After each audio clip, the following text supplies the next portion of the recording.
हे बघा, नवी मुंबई महानगरपालिकेच्या सार्वत्रिक निवडणुकीनंतर नवी मुंबईच्या सुजाण जनतेनं भारतीय जनता पक्षाला घवघवीत यश दिलं आणि त्यानंतर महापौर पदासाठी सौभाग्यवती सुजाता पाटील आणि उपमहापौर पदासाठी दशरथजी भगत यांना त्या ठिकाणी पक्षानं संधी दिली आणि आज त्यांची बिनविरोध निवड झाली, त्याबद्दल मला आनंद वाटत आहे. काय विश्वास वाटतो या दोघांच्या माध्यमातून सभागृहात कसं कामकाज चालू? मला पहिल्यांदा विश्वास तुमच्यावर वाटतो.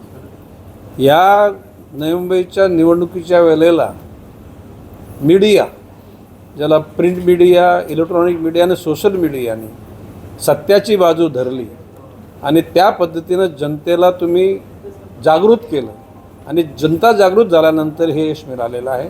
हे यश जनतेचं आहे.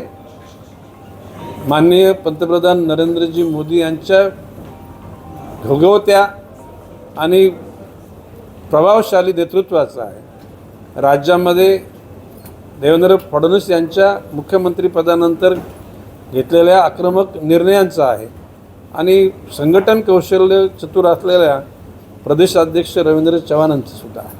आणि त्याच्यानंतर मग नवी मुंबईतल्या सर्व कार्यकर्त्यांची अभेद एकजूट आणि नवी मुंबईच्या जनतेनं हरामाच्या पैशाला ठोकरलं, लाथाडलं. मी म्हणणं की लक्ष्मी, पैसा ही लक्ष्मी असते, तिला लाथाडलं म्हणण्यापेक्षा त्याला ठोकरलं आणि खऱ्या अर्थानं नवी मुंबईच्या हिताची जपणूक करणाऱ्या लोकांच्याकडे हे नेतृत्व दिलं आहे. त्याबद्दल नवी मुंबईच्या जनतेचे आम्ही पूर्वीच आभार मानलेले आहेत आणि आता पुन्हा एकदा आभार मानतो. बाब अशी आहे की लवकरच ह्या ठिकाणी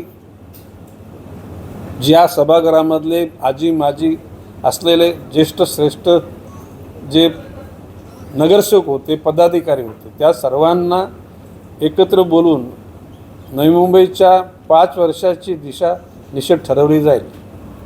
स्वच्छ नवी मुंबई, हरित नवी मुंबई, भिकारीमुक्त नवी मुंबई, तृतीयपंथीमुक्त नव्हे, फुटपाथमुक्त शहर, हातगाडीवाला मुक्त शहर आणि खऱ्या अर्थानं जनसामान्यांच्या ज्या अपेक्षा शिक्षणाच्या बाबतीत, आरोग्याच्या बाबतीत, एकूणच मालमत्ता कर न वाढवण्याची भूमिका मी घेतलेली. 20 वर्ष नाही वाढवायची, तो दिलेला शब्द तो कायम 20 वर्षापर्यंत राहणार आहे आणि नवी मुंबईच्या जनतेनं ह्या विश्वासानं त्या आमच्या सर्व सहकाऱ्यांना निवडून दिलेला आहे आणि निश्चितपणे त्याचा ज्याला एक मसुदा तयार करू, त्याला पुन्हा त्या मसुद्यासहित आपल्यासमोर आम्ही येऊ. दादा, पुन्हा एकदा महापालिकेत आपण जाणार आहात का? आता सभागृह नाही, आता मला या महापालिकेची गरज नाही. महापालिकेतले आमचे सर्व सहकारी सक्षम आहेत. म्हणजे आपल्याला एक मी पुन्हा नमूद करतो की 95 ते 2020पर्यंत मी 3दा महापालिकेच्या मुख्यालयामध्ये गेलो, परंतु 20 ते 25पर्यंत 83 वेळा गेलो. ती गरज होती आणि आता ती गरज राहिलेली नाही. आता 65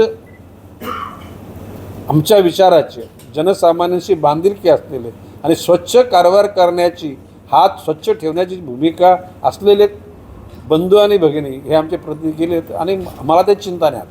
आता मी ज्या दिवशी तो आकडा इष्टांक आल्यानंतर मी एकदम रिलीफ मला मिळाला आणि मला विश्वास आहे की ज्याच्यावर जी जबाबदारी दिली ते विश्वासाला पात्र ठरतील, कुठल्याही प्रकारचा स्वतःच्या हाताला डाग लावणार नाहीत, हा विश्वास मला पूर्ण आहे.